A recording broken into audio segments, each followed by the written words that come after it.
Halo pendengar podcast Kata Revi. Sekarang saya mau membahas apakah kamu orang yang kreatif atau justru nggak peduli dengan hal-hal yang berbau kreativitas. Karena sekarang itu lagi gencar-gencarnya ya orang-orang di media sosial, baik itu di podcast, di Instagram, di X, atau di Threads, itu menggaungkan yang namanya kita sebagai orang yang pengen bertahan gitu ya di tengah kegilaan yang sedang banyak terjadi di sekitar kita, kita harus kreatif. Nah, sekarang pertanyaannya, apakah kamu sudah merasa menjadi orang yang kreatif dan sepenting apa menjadi kreatif itu? Sekarang kita akan bahas di dalam podcast kali ini. Oke, sekarang bagi saya orang yang kreatif itu orang yang sangat menakjubkan. Misalnya nih, saya melihat ada teman yang jago gambar, lalu dia bisa bikin lukisan atau ilustrasi gitu ya, baik yang dia bisa bikin versi digital atau yang dia manual, misalnya lukisan cat minyak atau lain-lainnya. Kalau yang digital kan contohnya bikin komik gitu kan. Saya selalu menilai orang-orang seperti itu adalah orang yang kreatif. Kemudian, ketika membaca cerita yang keren banget, yang bagi saya itu bisa menjadi sebuah inspirasi dan sampai mikir, nih orang dapat inspirasi cerita dari mana ya? Kok bisa bikin cerpen atau novel yang segini hebatnya? Bagi saya orangnya adalah orang yang kreatif. Jadi di pikiran saya itu kreatif itu berarti seseorang yang bisa menciptakan karya dan membuat saya terkagum karena entah mungkin estetik atau ya memang sulit untuk ditiru. Nah, itu pemikiran awal saya soal kreatif. Apakah penting untuk menjadi orang kreatif di masa sekarang? Sekarang sebelum masuk ke jawaban akhirnya, saya mau kita melakukan refleksi dulu. Kita membayangkan dulu. Kalau misalnya kreativitas hanya dibatasi dari bagaimana seseorang menciptakan karya seni, entah itu musik, tulisan, lalu kemudian pahatan yang bentuknya patung atau apapun itu, seni tari. Apakah orang-orang yang tidak berkecimpung di bidang tersebut bukan orang yang kreatif? Nah ini pertanyaannya.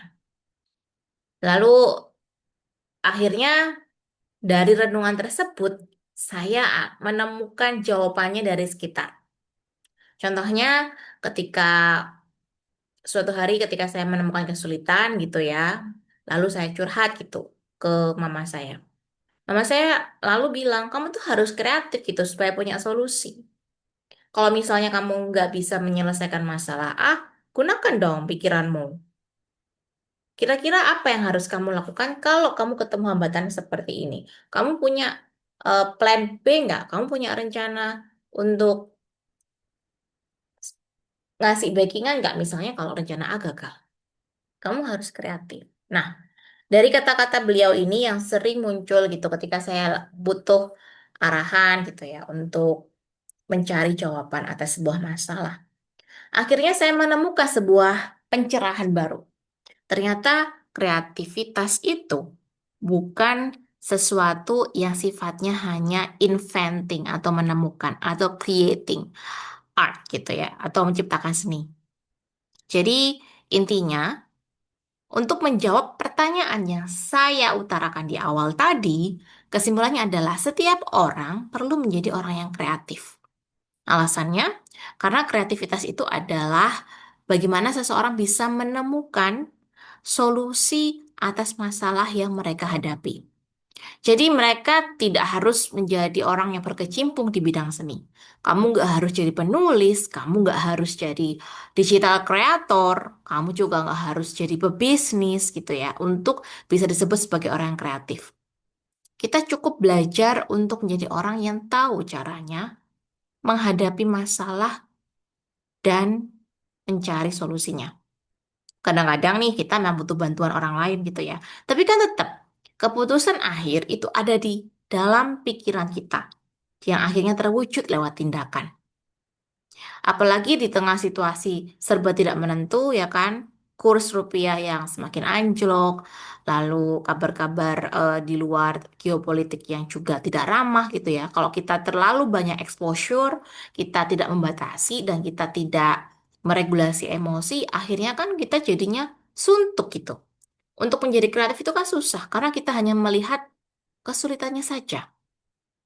Jadi, buat teman-teman yang sekarang berpikir bagaimana bisa bertahan di tengah banyaknya situasi dan berita-berita yang tidak menentu, jadilah kreatif. Jadilah kreatif plus resilience. Jadi, kita menjadi orang yang punya daya tahan juga, tidak hanya mengikuti arus, tapi lihat nih yang paling dekat di sekitar kita. Kira-kira apa yang perlu kita fokusin untuk kita selesaikan? Misalnya, kamu adalah orang yang sering cemas, kamu adalah orang yang merasa dunia tidak ramah untukmu. Bagaimana caramu menjadi orang yang kreatif agar kamu bisa bertahan? Ya, akhirnya kamu melihat apa sih yang terbatas dari dirimu. Kamu ingin menjadi orang yang tenang, tapi kamu masih punya dana sedikit untuk pergi ke dokter jiwa atau mungkin psikiater, meskipun punya BPJS. Karena kamu pengennya ke ahli jiwa yang lebih berkualitas dan mungkin pakai BPJS kurang maksimal misalnya. Kamu harus kreatif kan? Jadi gimana caranya supaya kamu tetap sehat gitu secara mental sambil menunggu uangmu terkumpul untuk menuju psikolog atau psikiater incaran. Nah, ketika ada masalah seperti ini, kamu berpikir, yang pertama, kamu mencari cara. Bisa aja kamu nonton YouTube, akhirnya belajar journaling. Dari situ akhirnya kamu juga belajar meditasi. Tapi kan itu adalah hal yang kreatif. Selain curhat sama teman ya, karena kan eh, curhat kan nggak bisa all the time. Temanmu juga punya kesibukan. Jadi kamu harus kreatif dong, memikirkan solusi untuk bisa membuatmu tetap terkontrol sambil nabung untuk bisa mencapai tujuanmu. Nah, itu kreatif. Tidak kreatif adalah ketika kamu hanya fokus pada masalah dan permental korban, kamu hanya curhat di medsos, tapi kamu tidak mau gitu mencari cara untuk menyelesaikan masalah. You don't solve your problem. You don't try to solve it. Bukan berarti kamu harus berhasil ya, tapi kreatif itu kamu bisa mencari cara untuk bisa bertahan. Kamu mencari cara untuk bisa resilience dan tetap kamu butuh bantuan. Meskipun begitu, bagi saya, sekreatif-kreatifnya kita minta bantuan orang lain, tetap pada akhirnya keputusan itu untuk bisa bertahan lebih lama itu ada di dirimu. Dan sisanya tentunya dari kuasa Tuhan. Jadi, kreativitas itu penting. Kreativitas ini muncul karena kamu mencoba untuk menyelesaikan apa yang sedang perlu kamu selesaikan. Problem solving intinya. Nah, teman-teman pendengar podcast, semoga hal ini bisa membuatmu mulai berpikir, oh, jangan-jangan selama ini aku cuma mental korban ya, aku kurang kreatif untuk mencari solusi. Semoga podcast ini bisa memberikan inspirasi buatmu, dan sampai jumpa di podcast Kata Revi berikutnya.